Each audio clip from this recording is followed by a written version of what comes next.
کات درەنگە و ئاسمان چەشنی قەلەڕەشێک باڵەکانی کرد بێتەوە هەورێکی ژانگرتووی تەڵخە و وەک کڵاوێک لەسەری زەمین کراوە تۆ بڵێ ئەمشەو مانگ هەڵبێ و ئاسمان پڕ بێت لە ئەستێرە تۆ بڵێ ئەمشەو مانگ هەڵبێ و ئاسمان پڕ بێت لە ئەستێرە هەوری ڕەش بڕەوێتەوە بڵێم گوڵی گەشی ژیان ڕەنگی خۆی لەدەست نەداوە چی بکەم باشە نەپەناگەیەک شک ئەبەم نەدەستێکی نەرمم لایە چی باڵندە و زیندەوەرهەن هەمووی خەوتون هەستم وایە ئەوەی کە ئاگای لە منە تەنها خوایە دای ئاسمان بۆ منی شاعیری بێدار بارانی وشە بنێرە بۆ منی شاعیری بێخەو هەر ئێستا بە مانگ بڵێ بە ئاسمانی شعری مندا کەوشەنی ڕەشێنە ببڕێ و بێتە ئێرە ئاخر شعر گەرمانگێکی تیادا نەبێ لەسەر سفرەی نەدارەکان هەرگیز نابێت بە کولێرە شعر خۆرێکی تیا نەبێ جیهان ڕووناک ناکاتەوە شعر بێدەستێکی نەرم شعر بێکۆشێکی گەرم دەرگا لە کەس ناکاتەوە. میوانانی ئازیز ماتەمگێڕانی بەڕێز بەخێر بێن بۆ دیداری هەڵبەست و هەڵوێستی بەکرپشدەری بە پێویستی دەزانین بە ناوی کەناڵی تەلەڤیزۆنی سلێمانی و بنەماڵی کۆچ کرد و بە خێراتنی گشت لایەکتان بکەین هەروەها سوپاسی بێپایانمان بۆ بەڕێوەبەراتی ڕۆشنبیری و هونەری سلێمانی کە هاوکارمان بوون ئێساش داوا دەکەین چەند ساتێک بە پێوە بۆسین بۆ گیانی پاکی شەهیدان و شاعری کۆچ کردو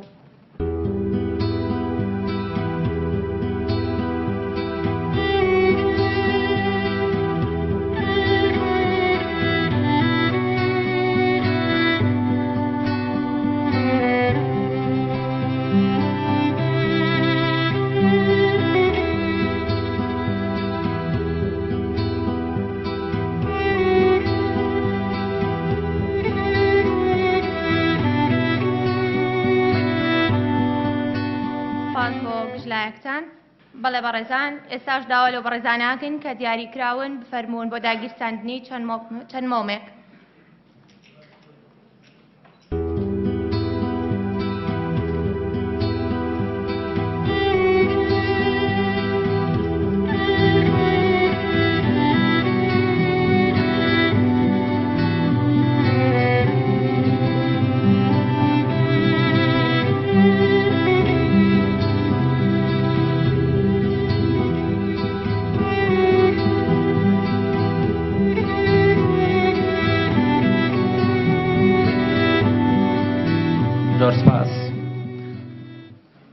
ئێستاش لەگەڵتانین بۆ خوێندنەوەی بەشێک لە ژیان و بەرهەمەکانی شاعری کۆچ کرد و کاک بەکر پشدەری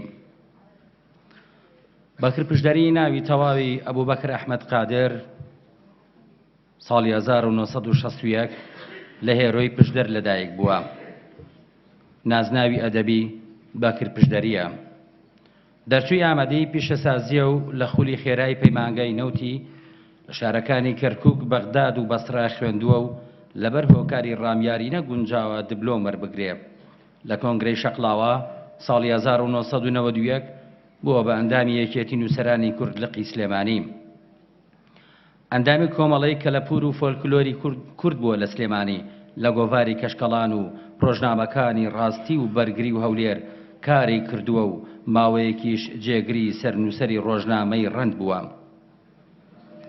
زیاتر لە 30 شعر لە چوارینەکانی کراون بە تابلۆ و پێشانگایان بۆ کراوەتەوە تا ئێستاش زیاتر لە 50 شعری کراون بە گۆرانی و سرود و ئۆپەرێت لەلایەن خوالی خۆشببوو شێوەکار و شاعیر بەرزان عومەر عەلی هەندێک لە شعرەکانی لەسەر شانە و کراون بە مۆنۆدراما.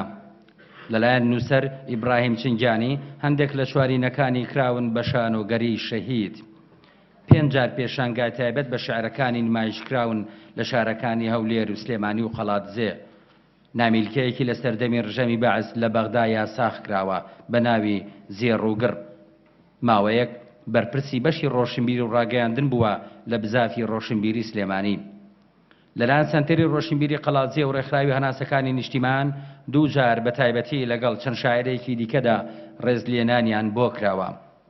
قەسیدەیەکی بە ناوی فریشتەیەک لە تاریکیدا لەلایەن بزافی ڕۆشنبیری سلێمانی کلیپی بۆ کراوە و بڵاو کراوەتەوە. بەکر پشدەری شاعیر خاوەنی خەڵاتی ئاڵتوونی فیستیڤاڵی هەژار مکریانی شاعیرە. خاوەنی خەڵاتی ڕێزلێنانی کۆمەڵەی کەلەپور و فۆلکلۆری کورد و ڕۆژنامەی ڕاستی و ڕۆژنامەی بەرگری و بزافی ڕۆشنبیری سلێمانی و لقی چواری پارتی دیموکراتی کوردستانە. خاوەنی خەڵات و بڕوانامەی شعرە لەلایەن کۆمیتەی پشگیری لە گەلی کورد لقی ئیسپانیا. بەکر پشدەری شاعیر خاوەنی زیاتر لە 40 خەڵاتی ئاسایی جۆرا و جۆر بووە لە کۆڕەکاندا کە پێی بەخشراوە. خاوەنی خەڵاتی گۆڤاری وەشت و سەنتەری هەناسەیە لە سلێمانی. جگە لە کتێبی جیهانی وێژە کە ساڵی 2009 بە چاپی گەیاندووە کە لێکۆڵینەوە و ڕخنەیە لەسەر زیاتر لە 50 شاعیری کورد و شێعرەکانیان ئەم بەرهەمانشی بە چاپ گەیاندووە. دەنگەکان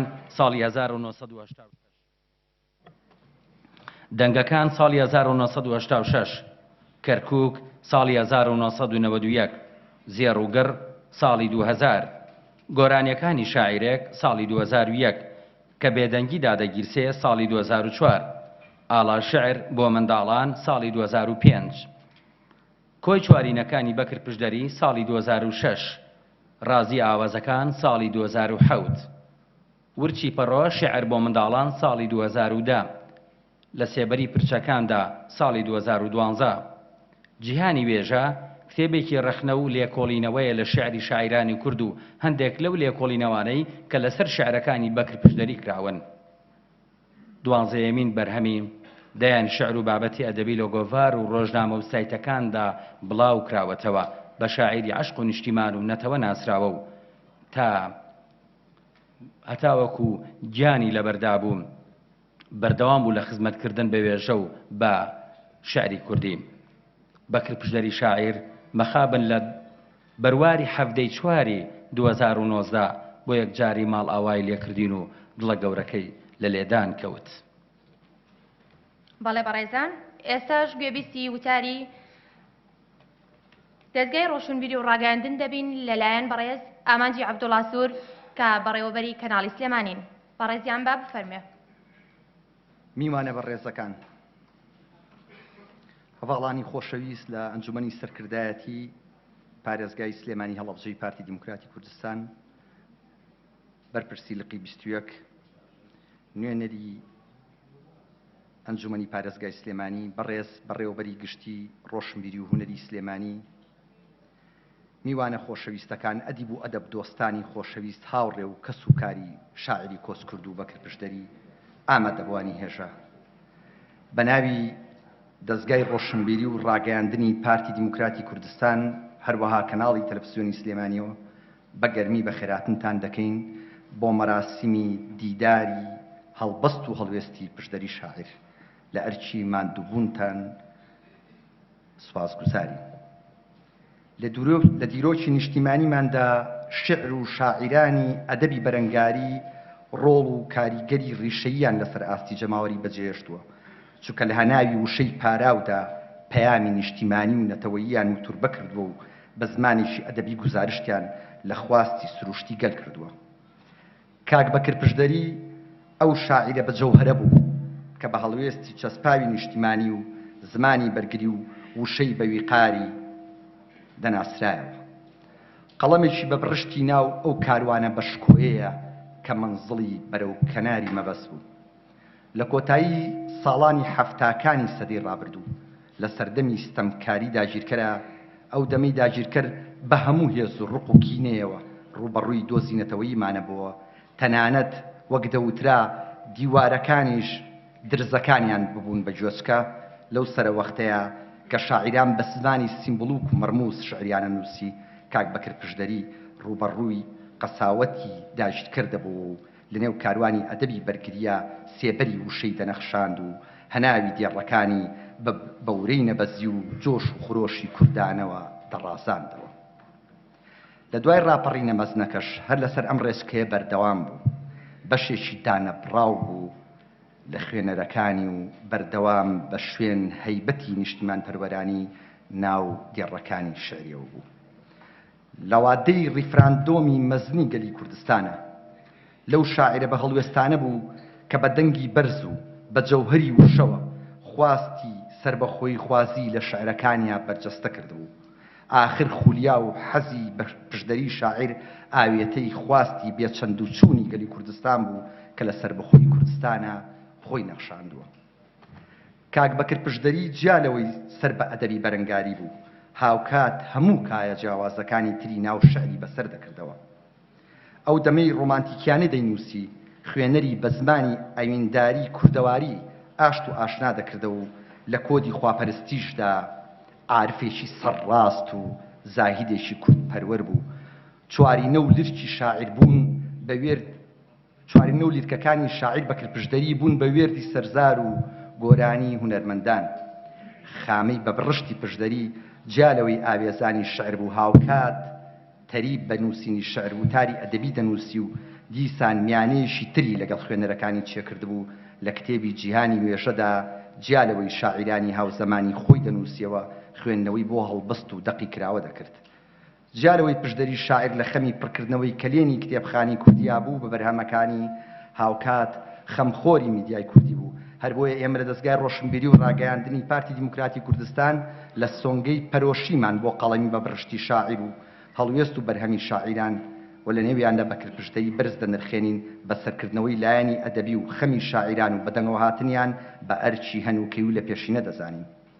ڕاستە کاک بەکر بەجەستە و لایەنی فیزیشی بەجێهێشتووین، لێ وەک خۆشی لە دێڕە شعرەکانیە ئەرخەیانمانەکات بەوەی وشە و ڕستە و پەیام و شعرەکانی بە زیندوی ماوەتەوە لامان. کاک بەکر پشدەری یاد و یادگاریەکانی بە شکۆ لامانەمێنێتەوە. ڕەوانی شاد و ڕێگای پڕێبوار بێت. زۆر سوپاس. زۆر سپاس بۆ کاک ئامانج عەبدوڵڵا بەڕێوەبەری کەناڵی سلێمانی. ئێستاش گوێبیستی وتاری ئەنجومەنی سەرکردایەتی پارێزگای سلێمانی هەڵەبجەی ئێستاش بەسپاسەوە گوێبیستی وتاری ئەنجومەنی سەرکردایەتی پارێزگای سلێمانی هەڵەبجەی پارتی دیموکراتی کوردستان دەبین لەلایەن کاک عەتاشی حەسەن بەڕێزیان با بفەرمێت.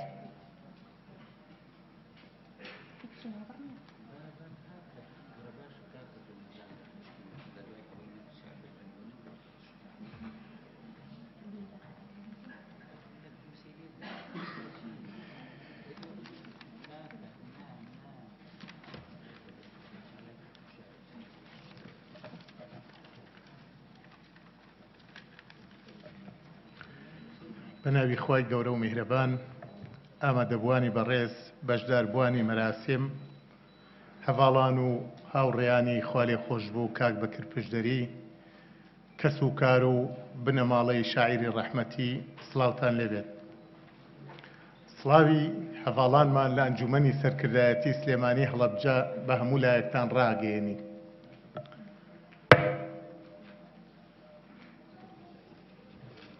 بەڕێزان، ئەم ئێوارەیە لە دیداری هەڵوێست و هەڵبەستە لە خزمەت ڕۆحی ئارامی کاک بەکر پشدەری و لە خزمەت هەڵوێستی جوامێرانە و هەڵبێستە نیشتیمان پەروەریەکانیان لە خزمەتی ئێوەداین. بەداخەوە دوو مانگ لەمەوبەر لە هەواڵێکی دڵتەزێندا کاک بەکر پشدەری ئێمەی بەجێهێشت و گەڕایەوە بەردەم دلۆڤانی خوا. بەو بۆنە خەمناکەوە ئێمە لە ئەنجومەنی سەرکردایەتی سەرخۆشی لە بنەماڵەی خوالێ خۆشببوو لە هاوڕێیان و هەڤاڵانی یەکەین ومێدەوارین دواخەمی ئەم بنەماڵەیە بێت و ڕۆحی خوالێ خۆشببوو بە بەهەشتی بەرین شاد بێت و خوا سەبووری غەمی هەموو لایەکمان بات.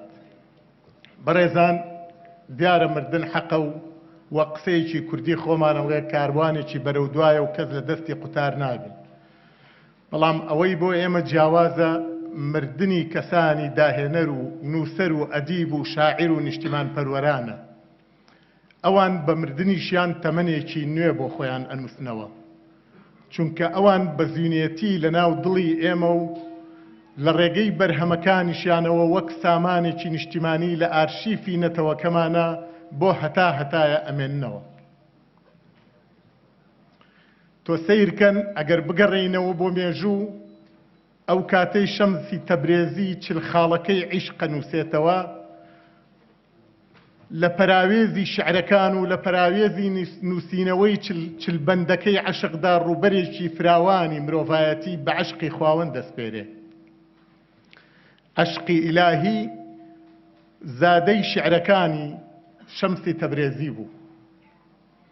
خۆ لە دوای ئەویش سوڵتانی عارفان مەولانا جەلالەدینی ڕۆمی دیسان لە شعرەکانیان توخوبەکانی پەیوەندی نێوان مەخلوق و خالقە کێشێ. ئەو باسی پێکەوە ژیانی ئاینی و سیاسی، باسی تەسامح و لێبوردەیی ئەکات کە تا ئێستا مرۆڤایەتی دوو چەمکە دەستی پێوە گرتووە. من مەبەستمەوەیە ئەم دوو زاهیدە، ئەم دوو عارفە لە ڕێگەی زوهد و عیرفان و لە ڕێگەی شعر و ئەدەبیاتی شعریەوە بێجگەل لەوە ڕووبەرێکی زۆریان لە تەسامحی کۆمەڵایەتی داگیر کرد بۆ خۆشیان بە زیندویی لە لای گەلانی ڕۆژهەڵات و تەنانەت لە ناو ئارشیفی دنیاشا ماونەتەوە. لە سەردەمی عێراقی دیکتاتۆریەتە ئەو کاتەی تەهدیدی بوونی قەومی و نەتەوەیی ئێماکرا، محەممەد مەهدی جەواهیری و مزەفەر نەواب لە ڕێگەی شعرەکانیانەوە باسی پێکەوە ژیانیانە کرد. ئەوان ئیسراریان لەسەر ئەوە ئەکردەوە کە کورد گەلێکە ئەبێ خاوەنی ئاڵا و خاوەنی خاک و جوگرافیای خۆی بێت. ئەم دوو شاعرە لە ڕێگەی شعرەکانیانەوە تەوسیەی عێراق و گەلانی عەرەبیانە کرد کە کورد خاوەنی مافی خۆی بێت. ئەو کێشە و گیر و گرفتەی کە ئێستا لە عێراقایە فەرامۆشکردنی شعری ئەم بارەمەندانەیە. هەر لەسەر ئاستی عەرەبی ئەگەر سەیری شعرەکانی مەحموود دەروێش بکەین ڕەنگە لە قۆناغێکا بۆ ئەدەبی بەرگری فەلەستینیەکان ڕەواجێکی تەواوی بوو بێت. خۆ لەپاڵ هەموو ئەم گەورە شاعیرانەشە نابێ ڕۆڵی دڵداری شاعیر لە یاد بکەین. ئێمە ڕۆڵەی میدیا و کەی خەسرەوین، دینمانە ئاینمانە هەر کوردستان. ئەمە ئەو شعرە بوو، ئەو بەرهەمە شعریەی دڵدار بوو کە تا ئێستا خەڵکی کوردستان دایکان و باوکان جگەری خۆیان لە پێناو هێشتنەوە و لە پێناو سەروەری ئەم شعرەیە بەخشەکەن.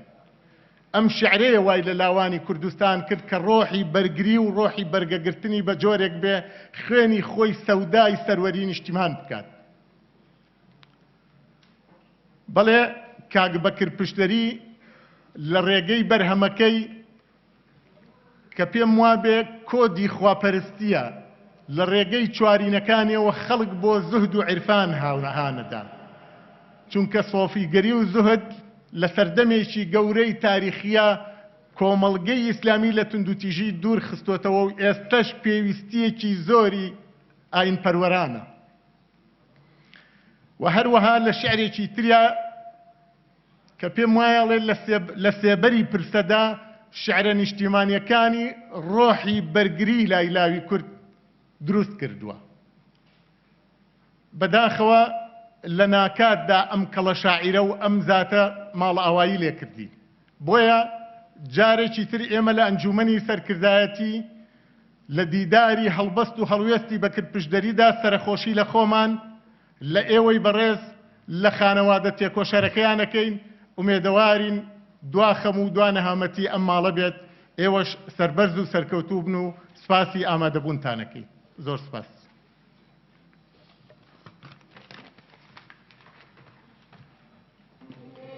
زۆر سپاس بۆ بەڕێز کاک شێخ عەتا بۆ پێشکەشکردنی وتارەکەی.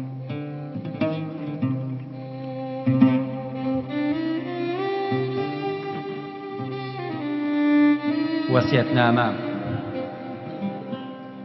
کاک بەکر پشتدەری ئەم وەسیەتنامەیەی لە دیوانە شاری کە بێدەنگیدا ئاگیرسێ نووسیوێتی و پێشکەشی کردووە بە نیهایەتخانی خێزانی و هەر شەش کۆپ لە شێعرە کۆرپەکانی هەڵۆ، هەڵبەست، هەناو، هەڵمەت، تابلۆ، هاوبیر. هەڵۆ گیان کوڕی شیرینم، هەڵمەت گیان ڕۆحەکەی بابە، هەڵبەست خانم ژیانی من، هەناو دڵم بۆ تو بابە. کۆتایی ژین مایەی ئازار، تابلۆ ئەندێشەی پشدەری. کاکە هاوبیر خۆشم میستون بە شادی و بە کوێرەوەری. ئومێدم زۆرە دڵسۆز بن بۆ ئاڵا و نیشتیمان و گەل. لە دەستی بەرمەدەن ڕێستان سود وەرگرن لە کۆسپ و هەل. بە خۆڕایی گەورە نەبوون، بەڵێ من پەیژە بووم بۆتان، تا سەرکەوتن بۆ سەر قەڵای ئەم ژینەی ئێستای خۆتان. دڵم گشت کاتلاتان بووە، سەرما و گەرمای زۆرم بڕی. لە پێناو بژێوی ژیانتان دەریایەک ئارەقەم سڕی. لە شەوانی ناوکارگەدا ئێوە خەوتوو من لە کارە. ئاوەتە خواز بووم گەورە بن، یەک ریزیتان بپارێزن وەک لالەزار لە بەهارە. زۆرتان یەکتری خۆش بوێ چونکە سروشتی ژیان وایە، مەرگی بێ دەسمایەی ئەوێ.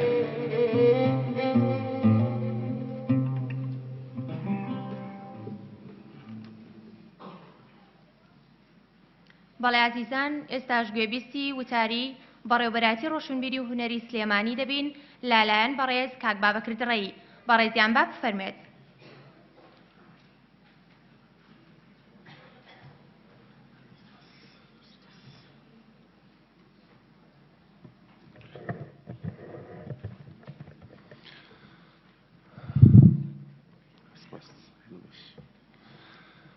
ئامادەبانی بەڕێز کە سوکاری شاعری خۆشەویست، هاوڕێیانی شاعیر هەموو لایەکان بەخێر بێن.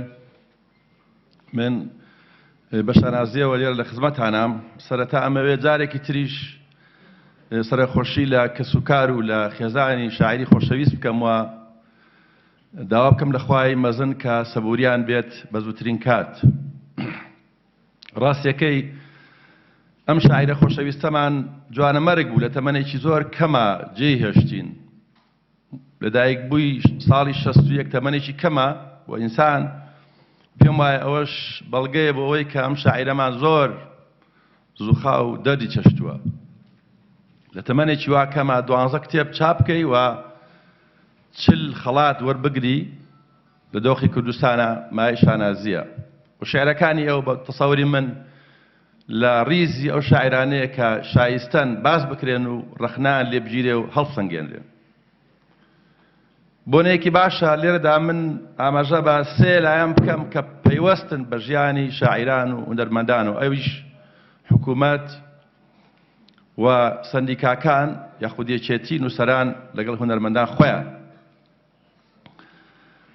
تا ئەو شوێنەی پەیوەندی بە حکوومەتی هەرێمی کوردستانەوە هەیە، یاخود ئێمە وەکو بەڕێوەبەراتی گشتی ڕۆشنبیری سلێمانی بە شانازیەوە هەوڵمانداوە کارەکانی خۆمان بکەین. و من خۆشبەختم و خۆشحاڵم کە ئەم شاعیرە خۆشەویستەمان پێش کۆچی دوایی لە ئێمە ڕازی بوو.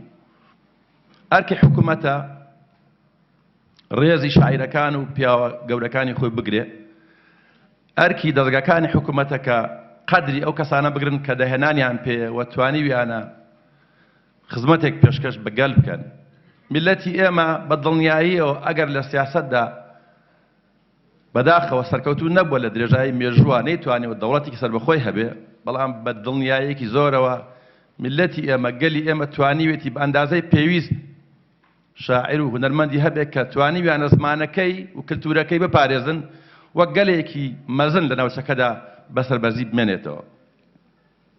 بەڕێوەبەراتی گشتی ڕۆشنبیری سلێمانی هەوڵی داوە و لەمە دواش لێرە ڕاگەێنین کە ئامادەی ئەوەندەی کە بتوانێت ئیمکاناتی حکوومەت ڕێگا بە هەر شتێک بۆی بکرێت بیکات بۆ ڕێزگرتن لە شاعیرەکان و هونەرمەندەکان و پیاوە دەهێنەرەکانی و یاخوش نەدەهێنەرەکانیشی. ئەمە واجبە، ئەمە ئەرکە، ئەمە هیچ فەزیلە نییە، ئەبوایە بکرێ و ئێستاش پێویستە بکرێ. یەکێ لە خاڵە هەرگەنەکانی حکومەتڕانی یا حکومڕانی ئەوەیە کە قەدری ئەوانە بگیرێ کە بەرهەم و بەخشینیان هەیە، بەخشینی کەسانێک کە هیچیان ناوێت جگە لە ڕێز، جگە لە حورمەت، جگە لە قەدر. ئەم شاعیرە خۆشەویستەمان هەرەوەیە ویست بە دڵنیاییەوە، ڕێز و خۆشەویستیە ویست، شتێکی تری ناویست. سەندیکاکان ئەرچیان وایە کە ئەوانیش ڕۆڵیان هەبێ لە بەڕێکردنی کارەکانی شاعیران و هونەرمەندان. بەداخەوەم کە لێرە ڕابگەێنم سەندیکاکان و یەکێتی نووسەرانی کورد لە سلێمانی و شوێنەکانی تریش بەرچی خوان هەڵناستن. شاعیرەکان بێنازن، نووسەرەکان بێنازن، کەس کاریان بۆ ناکە.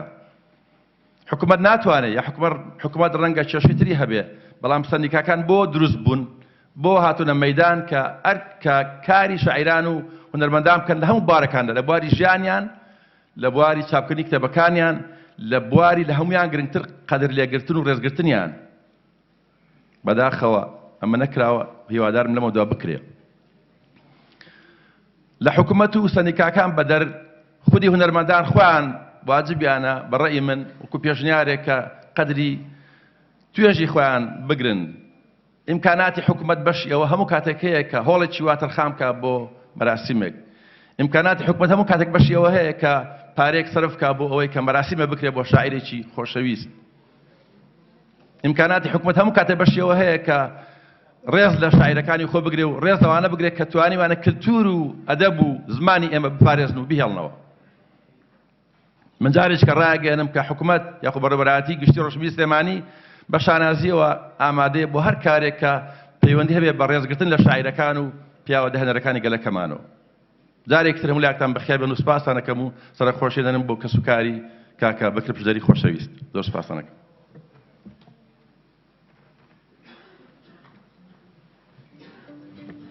زۆر سپاس بۆ بەڕێز بابەکر دڕێی بۆ پێشکەشکردنی وتارەکەی.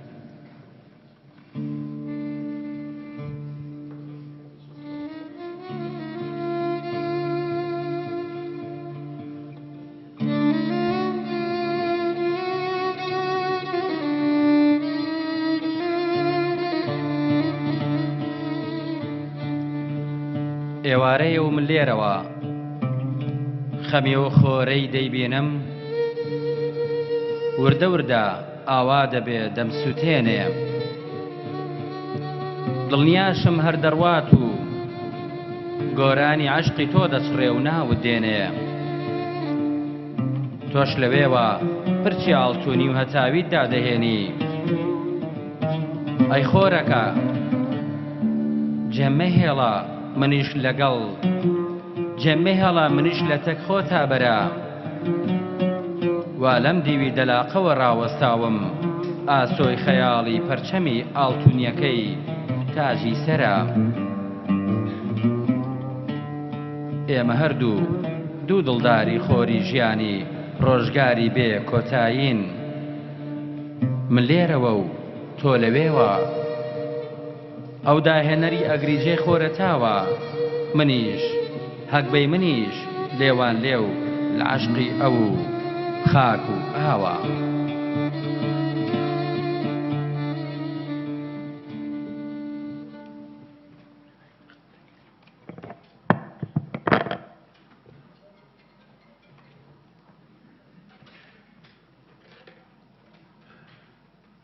بەڵێ بەڕێزان، ئێستاش گوێبیستی وتاری ئەدەبی نووسەر و لێکۆڵەر زۆر بەڕێز کاک نەورەز ڕەشید دەبین. بەڕێزیان با بفەرمێت.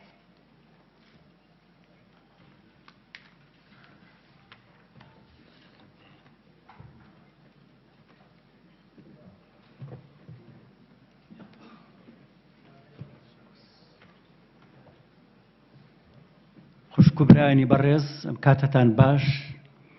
بە سوپاس و پێزانینەوە بۆ کەناڵی تەلەڤیزیۆنی سلێمانی بۆ سازدانی ئەم دیدارە. پرسە و سەرخۆشیم لە بنەماڵی کۆچکردوو و ئەبێ شانازی پێوە بکەن کە لە یادیا ئەم هەموو مرۆڤە بەتوانە دڵسۆزە ئامادەن. لە یادی بەکر پشدەریدا لە شەوی یەڵدادا مرۆڤێکی سەنگینی مرۆڤ ناس و مرۆڤ دۆستی بیر و خامە بڕشت ماڵ ئاوایی لێکردین. ئەو پیاوی کەس نەبوو، کەس پیاوی نەبوو، قەناعەتی بەلەتێنان بوو. بە ڕۆشتنی ناخمان پڕ بوو لە ئاخ و ئۆف. ئەویش چیرۆگنووس و ڕەخنەگر و ڕۆشنبیری دیاری ناوگەلەکەمان مامۆستا ڕەوف حەسەن بوو، درود لە گیانی پاکی. ئەمڕۆ یادی مرۆڤێکی تر کۆی کردوینەتەوە.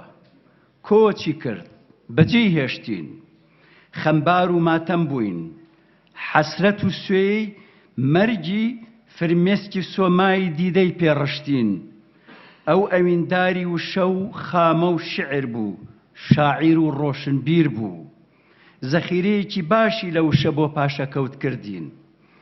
لە ناو دەریای بیر و هەستیدا بەدەست و پەنجە و خامەی مرواری وشەی هۆنیەوە کردیە ملوانکە بۆ مل و گەردنی شعر. ئەو مرۆڤێک بوو لە ناو ئازار و کوێرەوەری ژیاندا توابوویەوە. فێری کۆڵنەدان بوو، هەرگیز خۆی نەئەدا بەدەستەوە. دەنگی دلێر بوو، زمانی پاراو بوو. دەگەڕا بە دوای نهێنیەکانی بوون و نەبوون و ململانەی دژەکاندا کە نەپێکەوە ئاساچێن و هەڵئەکەن نەبێ یەکیش ئەیان کرێ. دوانەیەکی سەرسەختی ناو ژیانی مرۆڤن. ئەو لە گلگامشەوە کە بە دوای نەمریدا زەوی و ناو دەریاکانی تەی کرد تا دەگا بە سەردەمی درەفشی کاویانی پڕخوێن و جینۆسایدی ئەم ڕۆمانی بۆ تۆمار کردین. ئەو عاشقی خاک بوو، بۆ خاکی دەنووسی، خۆی لە خاکەوە هاتبوو گەڕایەوە بۆ خاک. بە کرپشدەری ئاوا خۆی پێ ئاشنا کردین. وەک خۆی وتویە ئەو باوکو لە هەمان کاتدا وەک دایک سکی بە شیعر پڕ بوو. ئاواتی ڕزگاری و سەربەخۆیی نیشتمان بوو. ئەو مرواری و ملوانکەی شیعرەکانی بەخشی تا خاکی دەستکەوێتەوە، زام و برینەکانی ساڕژ بێتەوە. شعر و شاعیر لای ئەو بڕوا و هەڵوێست و قوربانیدان بوو. پاراستنی وشە و ڕێزگرتنی خود و گەلی و نیشتمان بوو. پێمان دەڵێ شاعیرێک برسی نەبێ زۆر ئەستەمە شعرێکی سەرکەوتووی هەبێ. ئەی خۆ شعر نابێتە نان. بۆیە زۆر شاعیرمان بینی بۆ لە تێنان دەیان شعری ڕەشی نووسی، پەڕەی شعری سەوزی دڕی تا ئەو کاتەی هەر شعری خۆی ملیشکان. بەو شێوەیە پێیوتین وشە نافرۆشرێ، خامە نافرۆشرێ، شعر نافرۆشرێ، بڕوا نافرۆشرێ، نیشتمان نافرۆشرێ بۆ لە تێنان. ئەوانەی بۆ لە تێنان خۆیان و نیشتمانیان هەڕاج کرد. ناوی کورد و شۆڕش و پێشمەرگە و دەسەڵاتیان لەکەدار کرد. خوێنی شەهیدان و مێژووی هێماکانیان بێبەها کرد. دەیانەوێ بە چەپڵە و دروشم برسیەکان تێرکەن و ناپاکیان پەردەپۆشکەن. چێ دیوانەکانی شعری بە کرپشدەری نەخوێندێتەوە بابیان خوێندێتەوە. ئەوانشی نیان خوێندێتەوە باجارێکی ترپایە بچنەوە. ئەو لە ناو جوگرافیای کوردستانە لە ناو مێژووی نەتەوە و شۆڕش و مەرگە ساتەکاندا لەگەڵ ژان و مەرجی کەرکووک و هەڵەبجە و ئەنفارەکاندا ژیا. سروشتی کوردستانی لە ناو خوێن و سپایی بەفردا نەخشاند. ژیان وەک بەفر سپیە و مردن لەژێر ڕەشایی بەفردایە. ژینگەی بەفر پاک و بێگەردە. لە ناو بەفردا شێن پێکان ڕەنگەکان بە ئاسانی دەدۆزرێنەوە و دەناسرێنەوە و خاڵە ڕەشەکان دەردەکەون. ژانی پێنووسی بە کرپشدەری زادەی ژانی کووردە.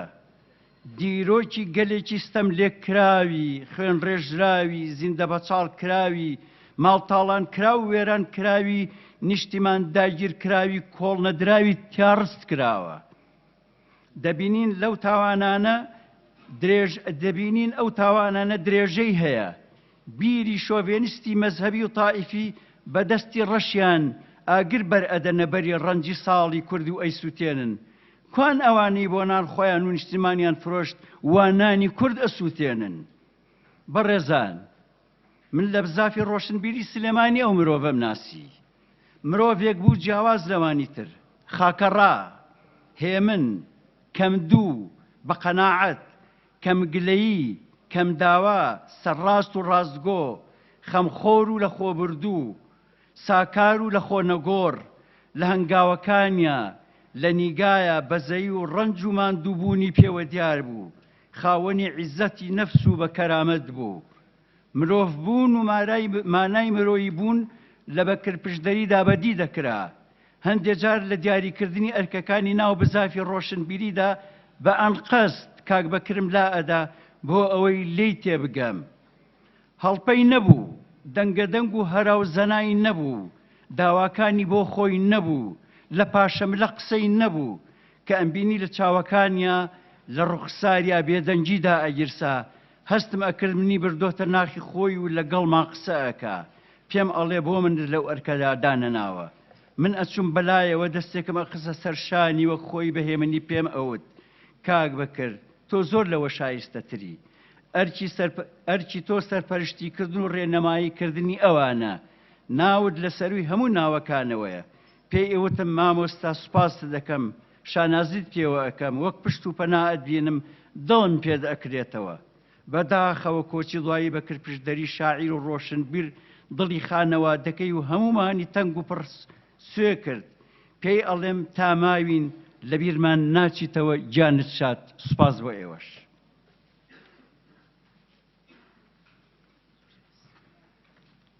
زۆر سپاس بۆ بەڕێز مامۆستا نەورەس ڕەشید بۆ پێشکەشکردنی وتارەکەی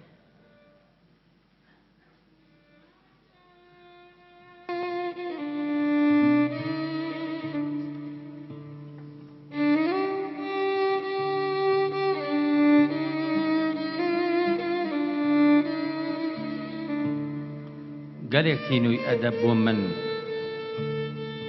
گەلێک تینووی ئەدەب بووم من هەتا گیانم لەبەردا بوو هەموو ژیانم لە ڕێیدانا کە مردم تینوێتم مابوو پێم خۆشە زیندوو ببمەوە شعرێکی نوێ بنووسم بۆت چی بکەم زۆر دەستەوسانم مەرگ ڕۆحمی کردووە کۆت دەزانم وێنەم لە چاوتە هەمیشە کاڵ نابێتەوە ئاسوودە بە چاومەگێڕە مەڵێ پشدەری دێتەوە من لە خەوی بەهەشتێکدام شعر جێگای بۆ داخستوم ماڵ ئاوە ئەو هەناسانەی لە دونیادا خۆشتان ویستوم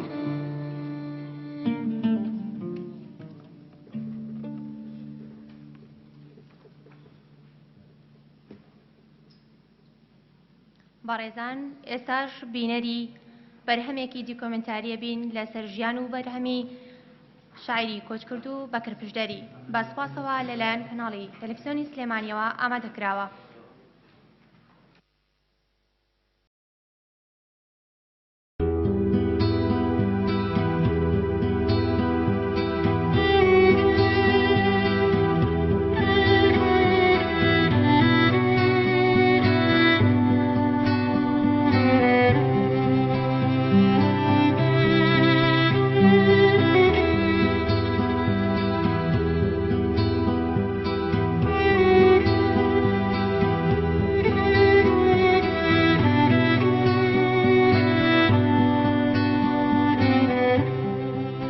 خەدەنگێتر گوڵم دڵ چاوەڕێیە ئەگەر دیسان بەیانی جەنگم بێیە هەزار تیرت لە دڵداوە شکاو دڵم قەندیلی تۆ عەقڵت لەکوێ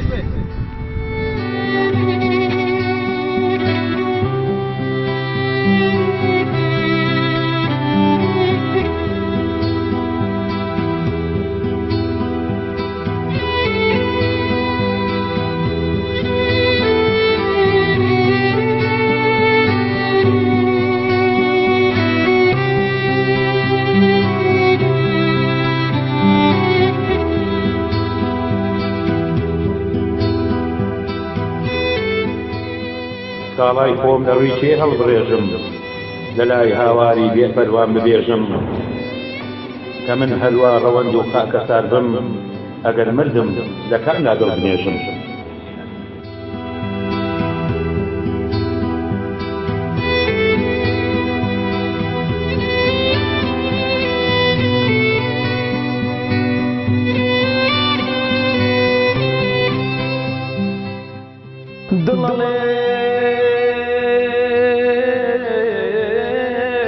بکەم لەوێنە دڵڵێ چی بکەم لەوێنە وێنە کۆنی خەمڕەوێنە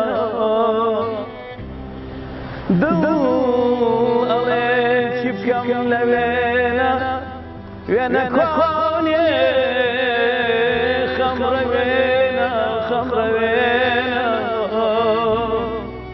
ئەگەر ئازایەوێنە ئەگەر تۆزایەوێنە یەکەم لە دڵا دەربهێنە یەکەم لە دڵا دەربهێنە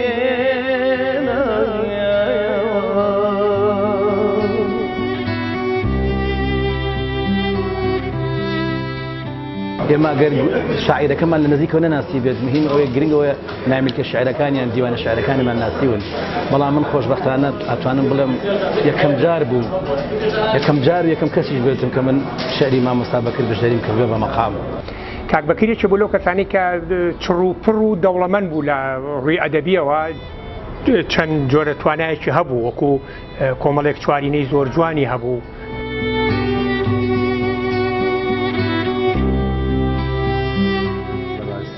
شاعرێک بوو هەزناسکە و پاک و خاچی من هەر لە چاخانەی شەعب ناسی بوو یەک دوو جار سوتفەی کرد کە دانیشتین بەیەکەوە ئەو لە بوارەکەی خۆیان قسەی بۆ کردم منیش لە بوارەکەی خۆمە من زۆرم خۆشەویست هەر ئاوا لە دووریشەوە ئەم ناسی بەیانە و هەموو شتێکم لا جوانە ئەوەی لە گشتیان جوانتر بێ زەردەپەڕۆ و تیشکەلگای چای ئەوە ئەی بەیانی ئەی بەیانی دوور بڕوانە بۆ سپێدەی پێشخۆشکەوتن لەگەڵتایە. بەکر پشدەری هەمیشە گەنجانی هانناوە بە خۆشمەوە زۆری هانناوم دوجار ئەو تەنها لەگەڵ نەتەوەیەکی نەبوو ئەو تەنیا شعری نیشتیمانی نەبوو ئەو بەڵکو عیرفانی بوو ئەو دوجار لەگەڵ بنجەگیهایەکی شاپەیوی هەبوو. کاک بەکر پشدەری بەتەنیا هەر شوناس و هەر پێناسە و هەر ناسنامەی بنەماڵەکەی نەبوو. کاک بەکر پشدەری یەکێک بوو لەو کەسانەی کە زۆر بە زەحمەت ژیا و زۆر بە جوانی مرد.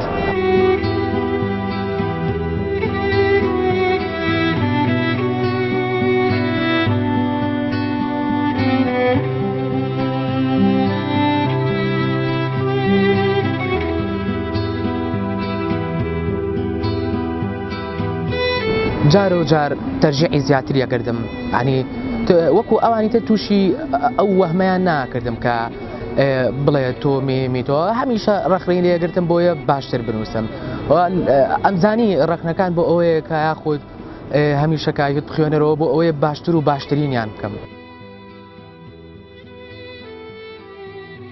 کاتێ نووسەرێک دەمرێ هەزاران کتێب و ملیۆنها وشە و لاپەڕەش دەمرێ من دەڵێم کردداری بە ئەدەب پێش نووسینی ئەدەبیادا کە مامۆستا بەکر پشدەری یەکێ بوو لەو شخصیەتانە کە لە قسەکردن و ڕەفتاریە بەڕاستی ئەدەبی تیا بوو. ئەگەر ممکن نەبوو ژینم کە من مردم وەسیحەت بێ لە باتی قەوم و خێشانم لەسەر مەیتم بکاشینم شەیدی عشقم و مەبشۆر کەفەنم بۆ مکەن یارە ڕەفیقی کونجی میحنەتە عاجزن شەو لە ناڵینم گوریزانن لەبەر لێشە بی بەحری مەوجی یاسرینم هەموو ڕۆژێک کە هەڵدی من دەڵێم دێ کە ئاوا بووی لەگەڵ تۆدام لە هەر فرێی بەیانی زیل دەمکەل دڵ ببینی چ کێوێکە مژەتگیری کە ڕۆژتیشی لە چاوانت بسێنێ گوڵیش بۆنی لەلێوی تۆ دەربێنێ.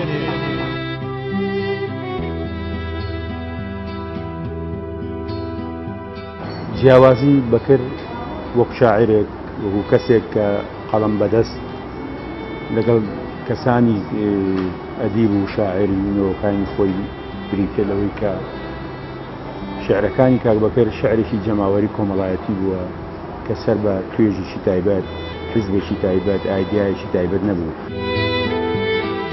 بەکر پشدەری شاعیرێکی هێندە گەورە و ڕۆحفوک و مەزن بووە باوەڕ ناکەم هیچ قەڵەمێک شوێنی قەڵەمەکەی بگرێتەوانێ هەم بۆ جوانی و ناسکی چوارینەکانی هەم بۆ شعرە نیشتیمانەکانی من ماوەیەکی زۆر کەم لە نزیکەوە نامسیم حەزی دەکرد دەستی ئەو شاعیرانە بگرێت کە تازە هاتوونەتە ناو مەیدانەوە کۆچی ئەو کۆستێک بوو خەسارەتێکی گەورە بوو لە مێژووی ئەدەبیاتی کوردیدا بەڕاستی ئەو هەمیشە خۆی بە خزمەتکاری وێژەی کوردی زانیوە ئاڵاو ڕازی ئاوازەکان ورچی پڕۆ جوارینەکان جیهانی وێژە و سەمای گیانداران بەبێ دەرمەنی دادەگیرسا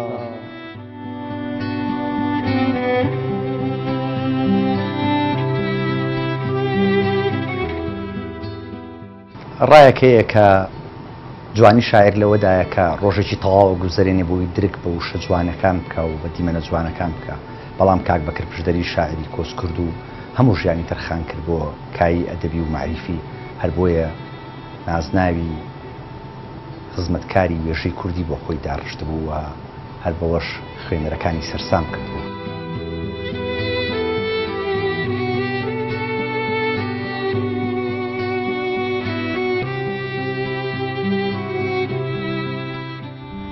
خەدەنگێتر گوڵم دڵ چاوەڕێیە ئەگەر دیسان پەیامی جەنگم بێیە هەزار تیرێک لە دڵداوە شکاو دڵم قەندیلە تۆ عەقڵت لەکوێ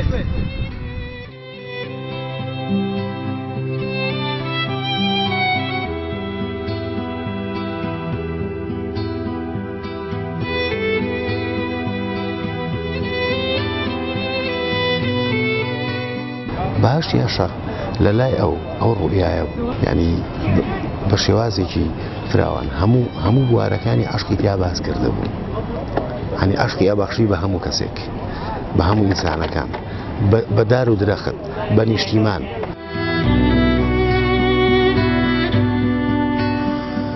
چۆن چاوان نەگری بە خامۆشبوونی ئاوازی باخێک چۆن کۆڕی ئاواز پرسەدانەنێ لە دوای پسانی تێلی گیتارێک پەپولاشکی بەچێ ببەخشێ دوای توانەوەی تەمەنی مۆمەیەک کە ڕۆشنایی تەرمی چوو بێتە ناو چوار دیواری دوای گەرمەشینێک.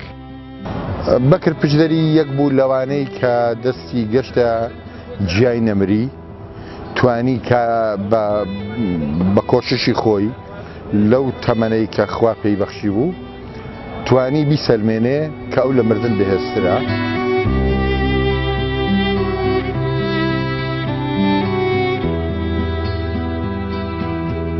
مامۆستا پشدەری زیاتر چوارینەیە نووسی لە هەر چوارینەیەکە ئەیویست چیرۆکێک ببەخشێت یاخود پەیامەکەی کە ئەویست بیگەیەنێت ئەمە جوانترین شت بوو لە چوارینەکانی ئەوە دایمەن زیاتریش باسی لە خەمی خەڵک دەکرد لەگەڵ خەمەکەشە چارەی بۆ کێشەکانی خەڵکیش دادانا چوارینەکانی هەر چوارینەیە کە دەستخوێندەوە وانەیەکی تازەی پێدەوتیت.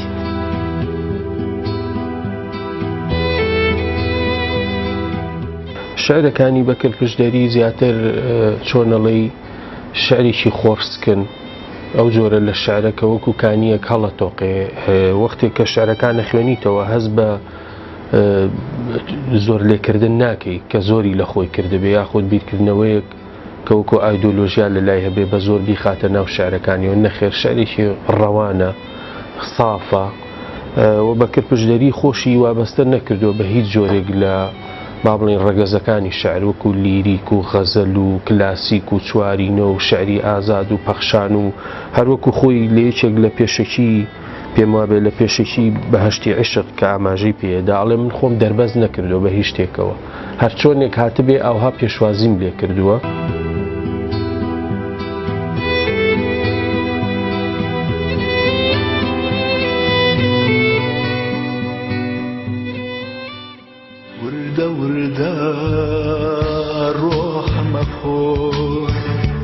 تخزيني تخرن موا والدوردا روح مفور وتخزيني دەخوێنمەوە فریشتەی تەوی شەوان سێبەرێکی بە شوێنمەوە. من زۆر کات ئاگادارم شەوان کە خەبەرم بۆ توانێ باوکم خەریکی نووسین بووە، هەنی ئەوە زۆر کات ئاگاداری و حاڵەتانەی بووم گرنگێکی زۆری بە نووسینەیە، زۆر حەزی بە نووسینە کرد بە تایبەت لە شەوانی زستانە. بۆ من زۆر کات درکم بەوە کردو کە باوکم لە شەوانی زستانە لەبەرەوەی شەو درێژە مەجالێکی زۆری لەبەردەسا بوو ئەی نووسی شوێنەوە لەگەڵێ.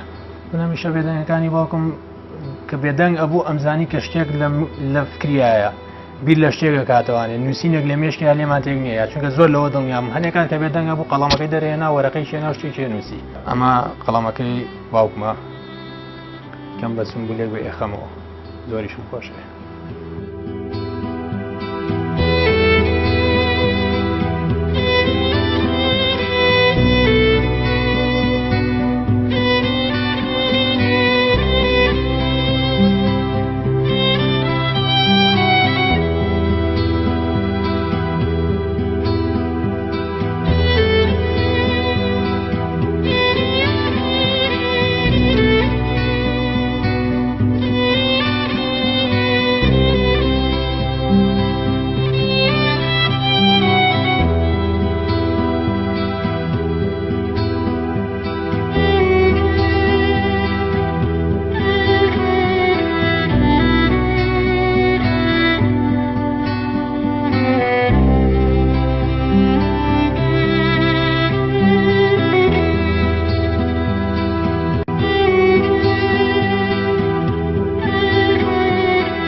یەکێک لەو خاسەتە گرنگانەی کە لە بەکتێریدا هەبوو ئەو یارمەتێ بەردەوامەی بوو بە چنی توێژی لاوان بە تایبەتی ئەو لاوانەی کە هەمیشە و بەردەوام داوای یارمەتیان لە بەکتێری دەکرد بۆ ئەوەی کە بگەن بەوەی خزمەتێک بگەنن بە ئەدەبیاتی کوردی.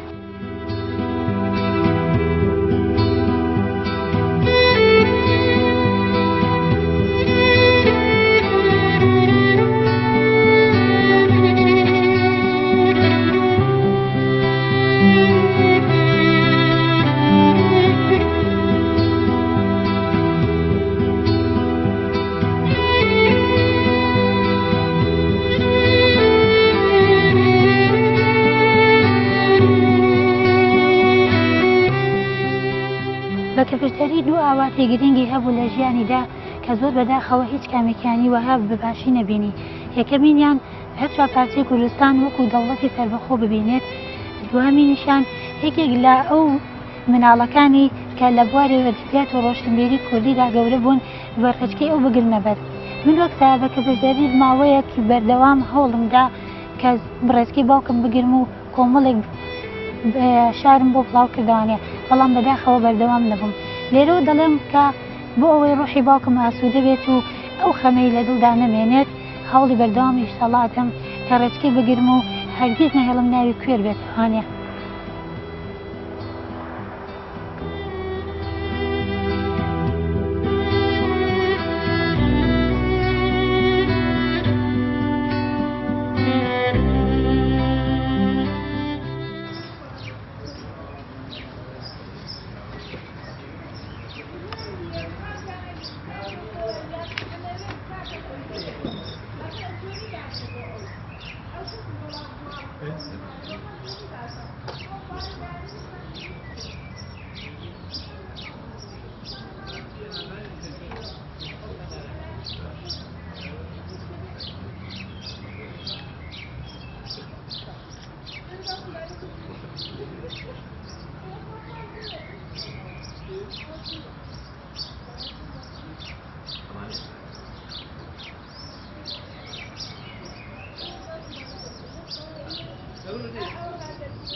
سرودی سلێمانی و نازناو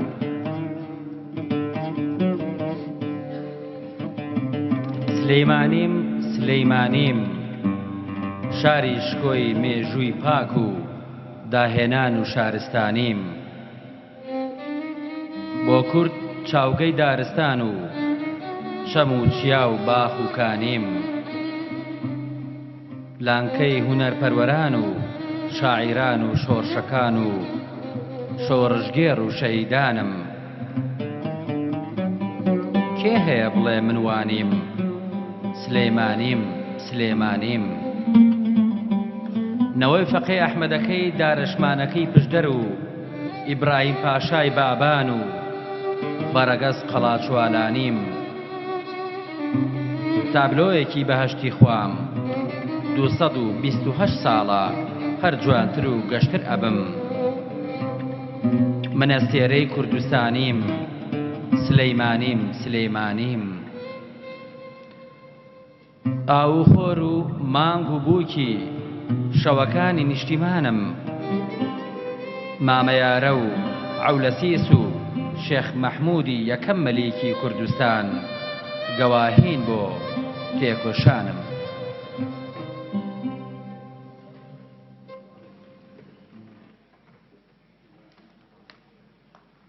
بەڵێ بەڕێزان ئێستاش گوێبیستی وتاری بەڕێوەبەرایەتی ویزگەکانی کێژ لە سێمانی لەلایەن مامۆستا محەممەد کەیفەر دەبین بەڕێزیان با بفەرمێت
ئەم هۆنراوەیەم بۆ هاوڕێی نزیکەم خوا لێ خۆش بوو بەکرد پشدەری سەفەر مەکە بۆچی هێندە بە پەلە بووی وەرزی سەفەر هێشتا زووە پەلەی چیت بوو توخوا پێم بڵێ چی بووە پەلەی خەزان گەڵا ڕێزان پەلەی دیدار یان پەلەت بوو بۆ باوەشی پڕ ئارامی خاک و خۆڵەکەی کوردستان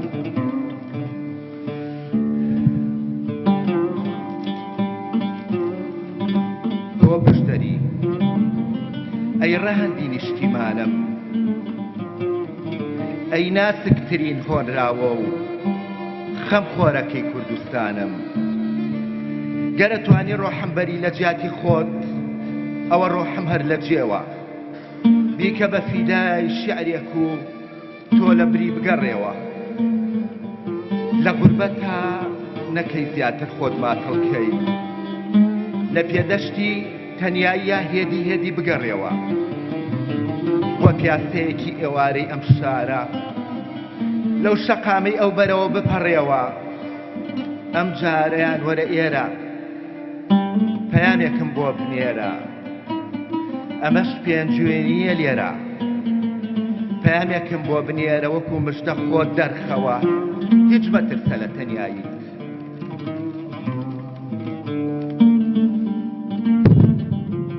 چاوت تەواو حکمی نەبێت هیچ مەترسە لە تەنیاییت چاوت تەواو حکمی نەبێت ئەبن بەڕووناکی چاوت قاچەکانت ئەگەر باش هەنگاوی نەگرت ئەبن بە ڕێگە بۆ ناوت دەی پشدەری دوو دڵ مەبە هێدی هێدی لەو شەقامەی ئەو بەرەوە وەکو جاران ڕوویەکی خۆش تێپەر ببە و بپەڕێوە ئەگەر جەستەشتی لاک بوو هیچ مەترسە من نامۆنیم بە ئازارت وردە وردە بەرەو ڕوون بێ بگەرە لام دەستت ئەگرم بپەڕێوە زۆر سوپاس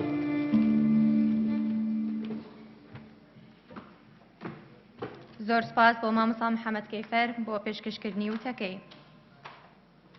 ئێستاش وتاری کۆمەڵی کەلەپوری لەلایەن کاک عەبدولستار شارپاژێری دەخوێندرێتەوە بەڕێزیان با بفەرمێت. بەڕێزان ماتەم جێڕان خوشکان برایانی بەڕێز بە ناوی کۆمەڵی کەلەپور و فۆلکلۆری کورد مەڵبەندی گشتی سلەیمانی جارێکی دیکە پرسە و سەرخۆشی خۆمان ئاڕاستەی هەموو لایەک دەکەین دەخوازین ڕۆحی پاچی کاکە بەکر پشدەری بە بەهەشتی بەنیشاد بێت ئارامیش بدڵی ئازیزانی ببەخشێت.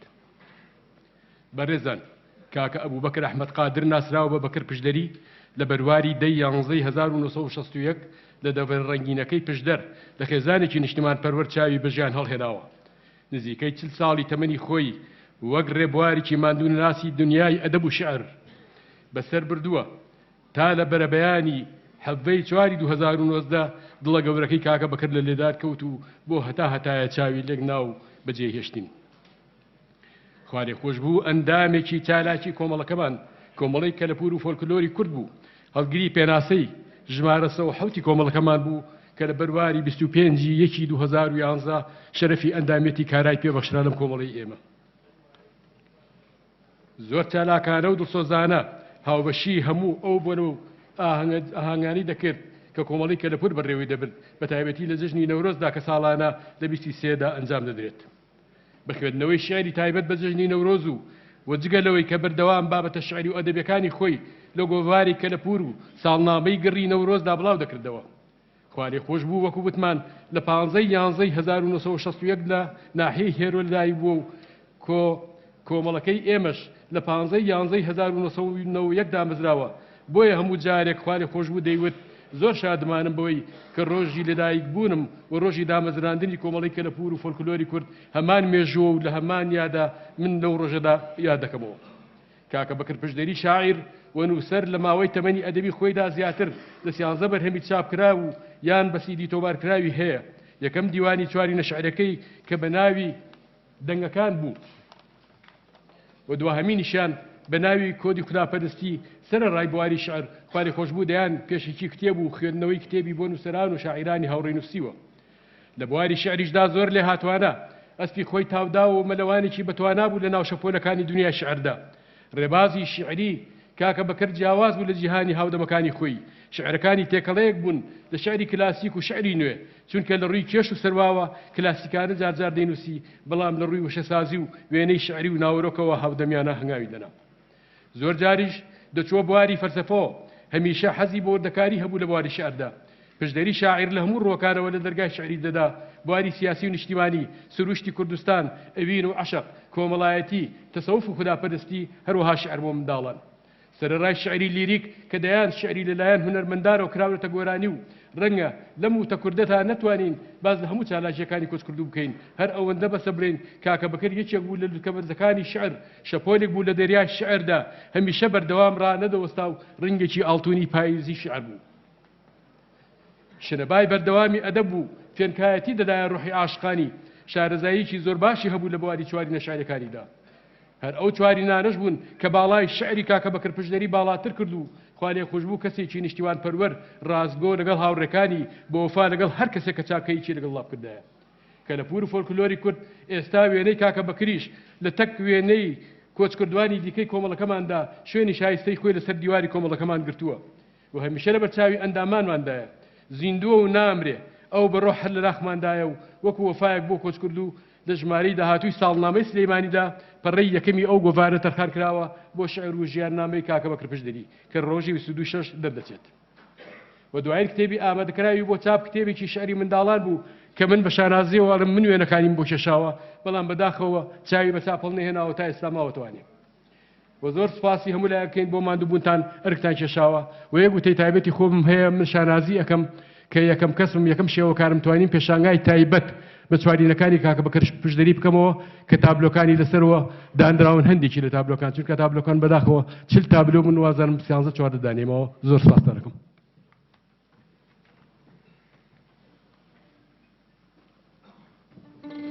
زۆر زۆر سپاس بۆ وتاری ڕێکخراوی شەڕباژێر زۆر سپاس.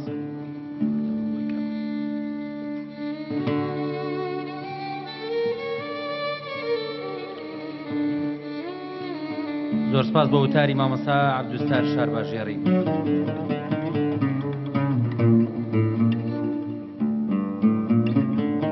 مامۆستا بەکر پشدەری بەڵێ بەلاشە لە شاری سلێمانی دەژیا بەڵام بەردەوام دڵی لە ناوچەکەی بوو کە پشدەرە بۆیە زۆر بە جوانی پەخشانە شارێکی وەکو جوانترین خەڵات بۆ خەڵات جێ نووسیوە و دەڵێت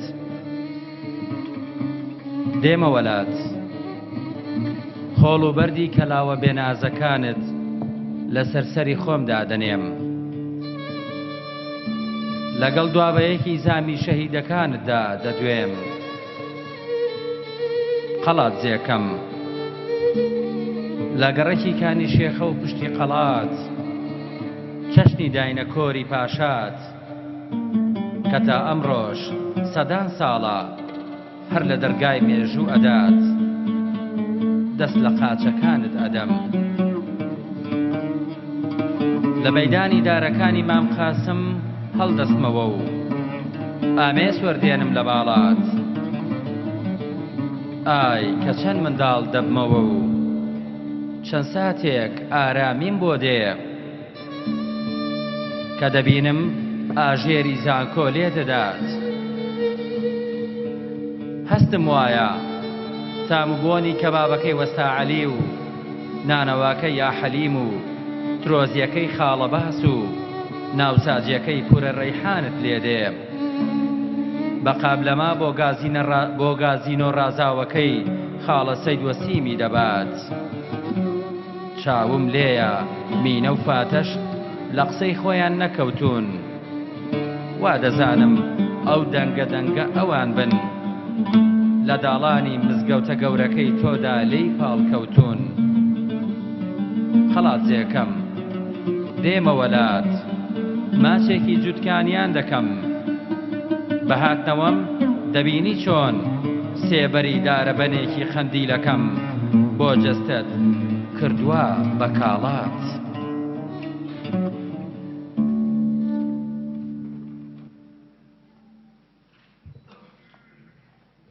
ئێستاش بەخشانێک لەلایەن بەڕێز کاک حەمەجاف گوێبیست دەبین بە ڕێزیان با بفەرمێت.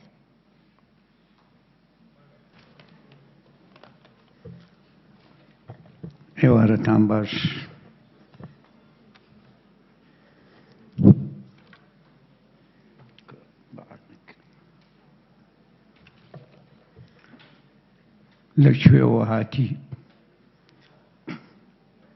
لەکوێوە هاتی و لەکوێوە ڕۆیشتی و ماڵ ئاواییت کرد لێمان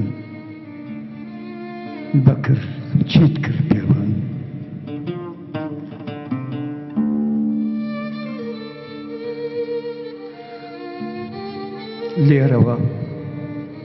لێرەوە لە نیشتیمانی بێزداڵگە و پێناو نیشان لە ئاسمانێکی پڕ ئەستێرە و شانی شەوانی تەنیایی لە داستانێکی پڕ لە ترپەی قەڵەم و دەست ڕێژی وشەوە شعرێکم بۆ دوا کۆچ و ماڵ ئاوایی دووە پەیشی دڵما بۆ ناردی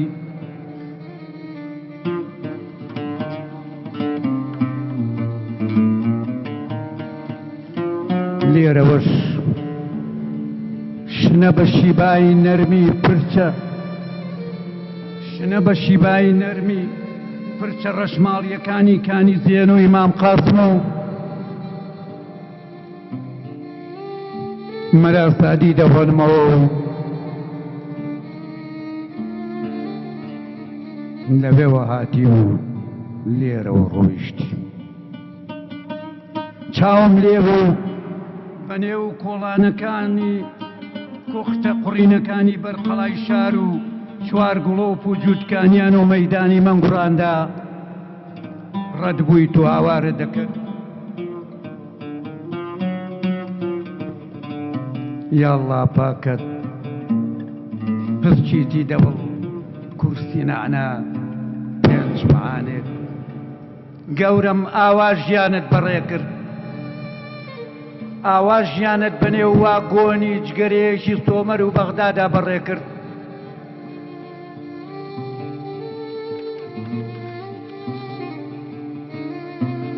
لەوێوە هاتی و لێرەوە ڕۆیشتی بێچرپە و بێدەنگ داگیرسایت و بێ ماڵ ئاوایی ڕۆیشتی و جێتێشتین لێرەوە ڕۆیشتی و تۆیان ناردەوە بۆ ژیان و نەمری لەکوێوە هاتی و لەکوێ گەورە بووی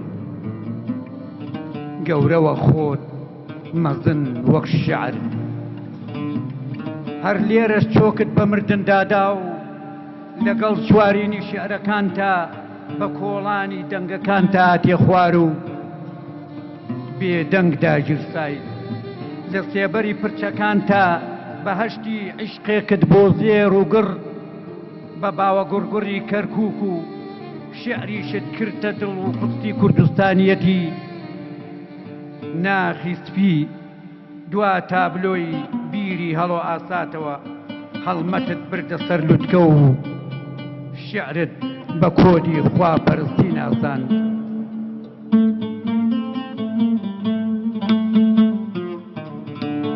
ئای چیت کرد پێمان ئای چەندت بیر دەکەم پشدەری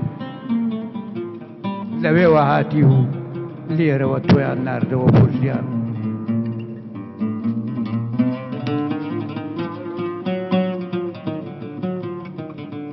بەڵێ لەوێوە هاتی و لێرەوە بێچرپ و بێدەنگ داگیرسایت ڕۆیشتی و بێرەدا ڕەت بووی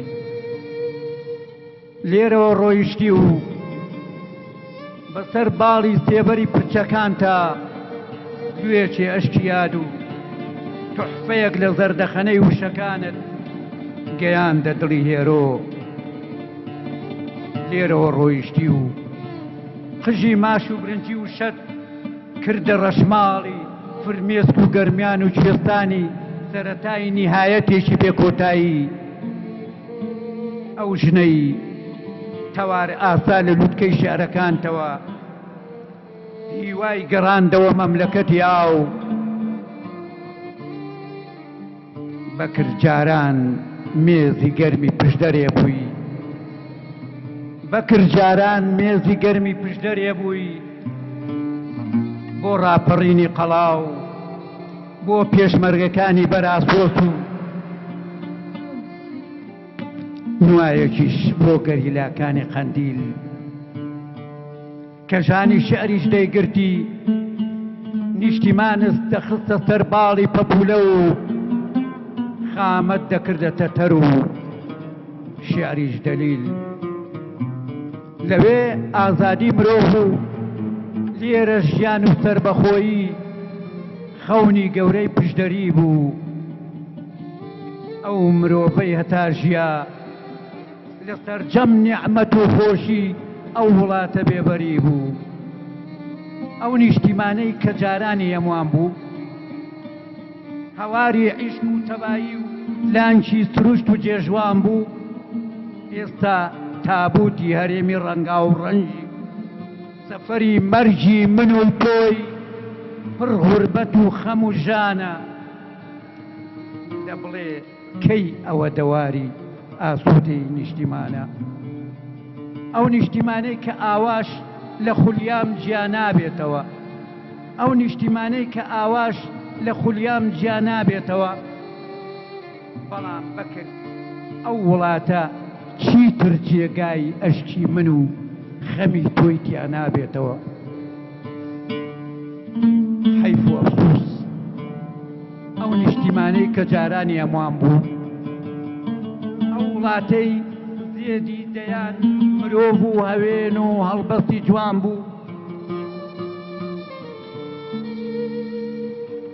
وڵاتێکی پشکۆیە خوا بەدڵی من و تۆیە لە چاوان لێگنێت لە کوانووی بێدەنجی خۆت ئابسووتێ و هەر بسووتێ و هەر بسووتێ سەفەرت خێر و ماڵ ئاوا بڕۆ ئۆغر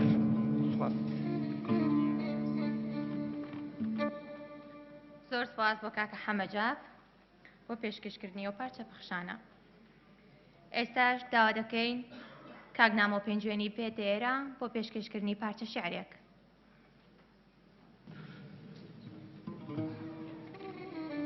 ماتەم گێڕانی عەزیز بە ناوی خۆم و سەرجەم هاوڕێیانی نووسەر و هونەرمەندان و هەموو ئازیزانی کاک بەکری ڕەحمەتی پرسە و سەرخۆشی خۆم بە خانەوادە و بە بنەماڵە و بە ئازیزانی کاک بەکر ڕاگەیەنم. بەر لەوەی شیعرەکە بخوێنمەوە داوایەکی بچووکی برایانم هەیە لێتان هەر بەڕێزەیەتە ئێرە ئاگاداری کات بێ. بەڕاستی زۆر قسەکردن لێرە خەڵک تووشی مەلەلەکە. ئێمە هاتوین بە دوو ئەگەر بە دوو دێڕژ بێ دڵسۆزی و خۆشەویستیمان بۆ کاک بەکر دووپات بکەینەوە. من تەمەنی هاوڕێتیم لەگەڵ کاک بەکری ڕەحمەتی 32 ساڵ. لەم 32 ساڵە تێر نەبووم لە جوانەکانی ئەم پیاوە.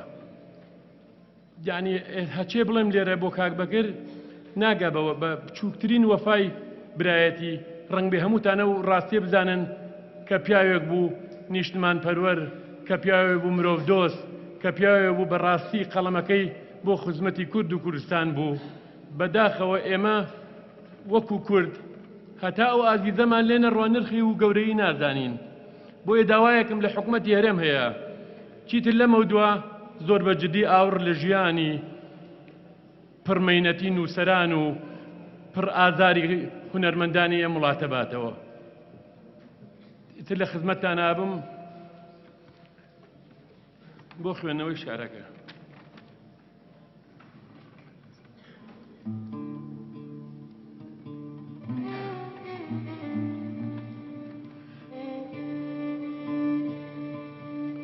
چەندە سەختە بێتۆیی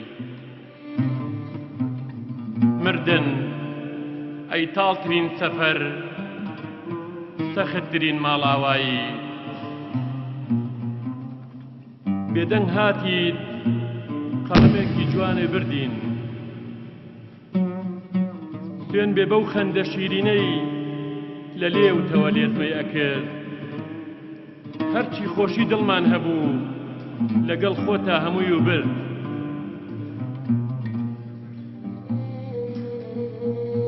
یادگاریت لە یاد ناچێت خۆشەویستی ناو هەمووان بووی تۆی ناخسبی عەشقی شیعر و خاکی پاکی کوردستان بووی. ماندوو بێزار بەدەست سەختی ژیانەوە بۆ نیشتمان گیانت بەخشی و بۆ ئازیزان تا دوا پلەی توانەوە.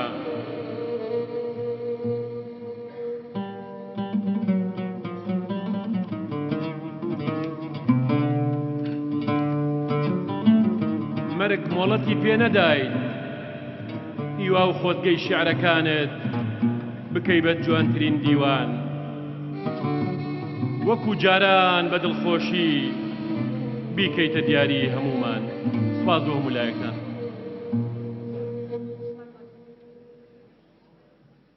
زۆر سپاس بۆ کاگنامە و پێنجوێنی بۆ پێشکەشکردنی و پارچە شیعرە.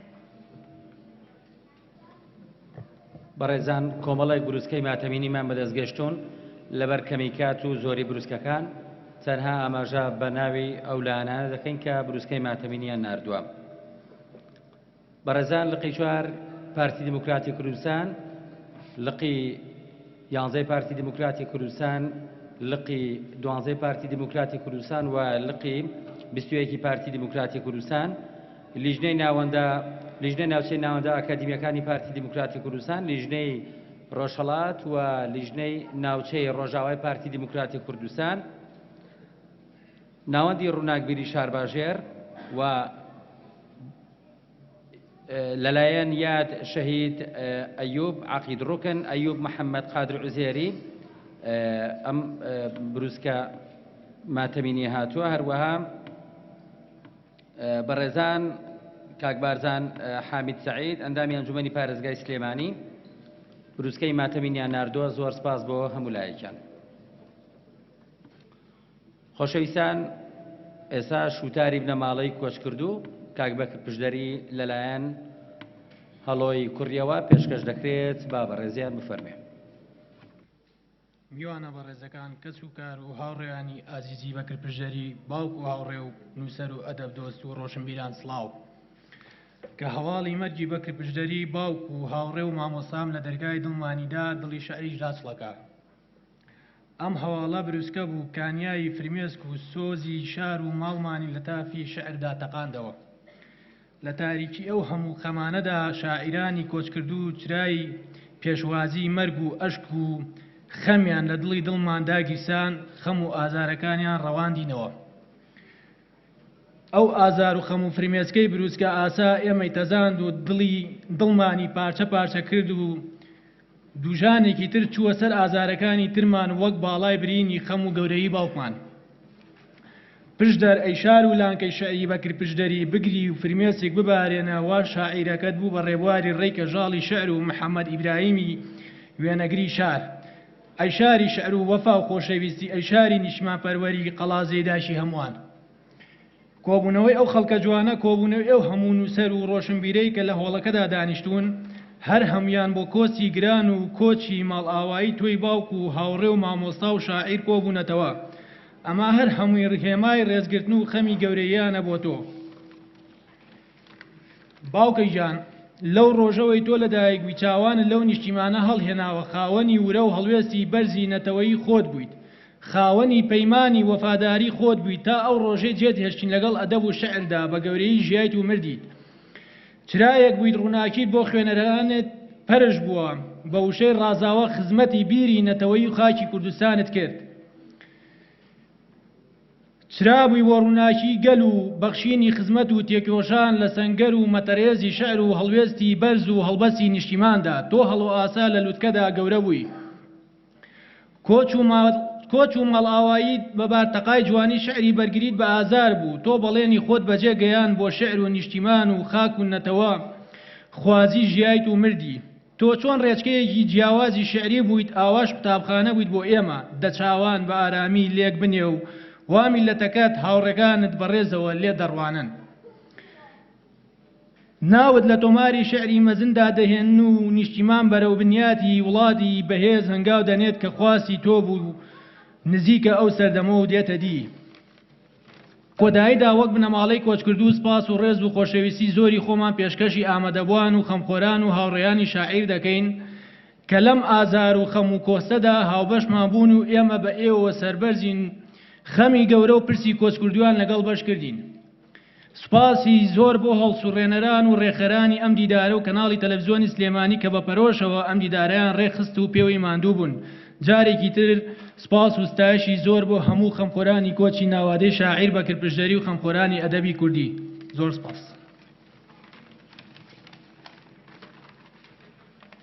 سپاس بۆ کاکە هەڵۆ، سپاس بۆ خانەوادەی بەڕێزیان. ئینشاءڵڵا کۆتا خەمی بنەماڵەکەیان بێت.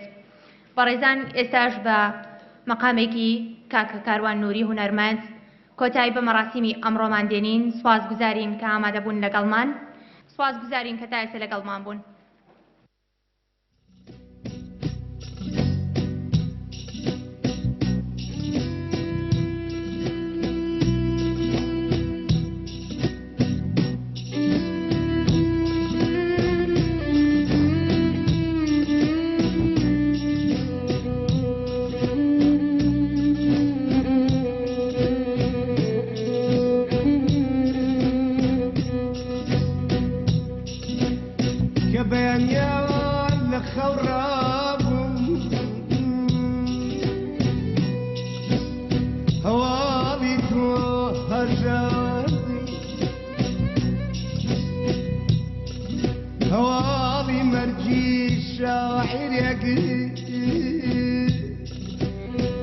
وجدانما دەزاند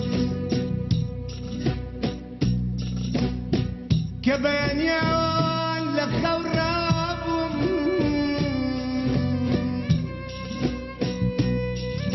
هەواڵی تۆ هەژاندن هەواڵی مەرگی شاعیرێکی لە وجدانما دەزاند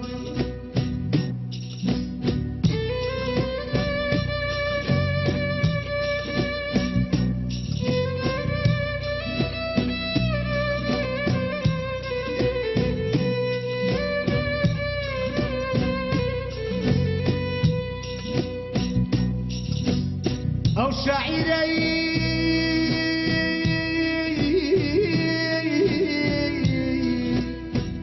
کاڵێتی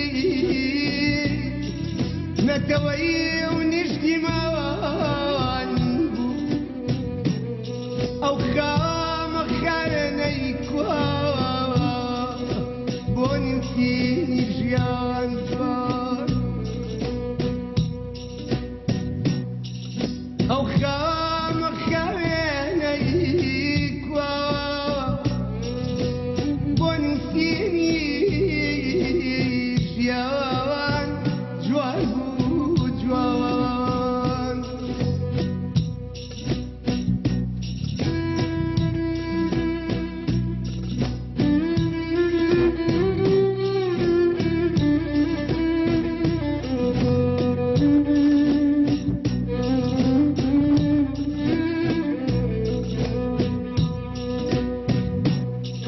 سەفەری بێگەڕانەوە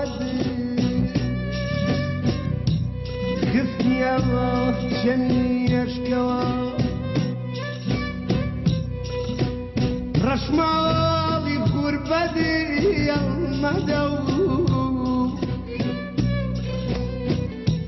ڕەشماڵی غوربەتی ئەڵمەدە لە سیما خۆت مەشەوە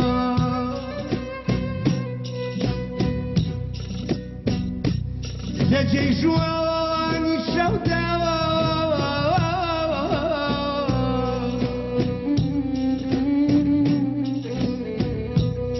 لە جێی ژوانی شەودا دواتیەکی فرمێرچی مردن مەخۆوە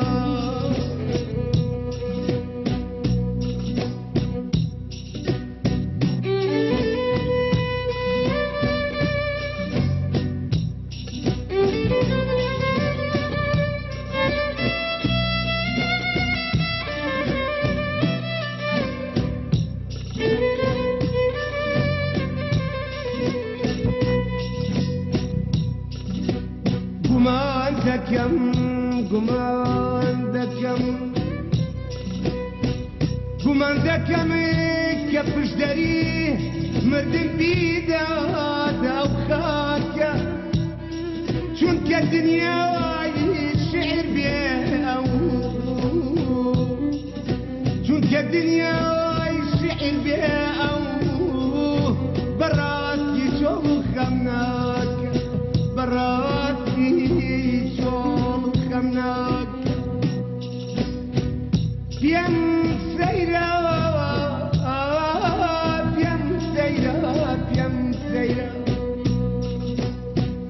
پێم سەیرە کە مرۆڤەکان بە دوای ماڵ و عمرە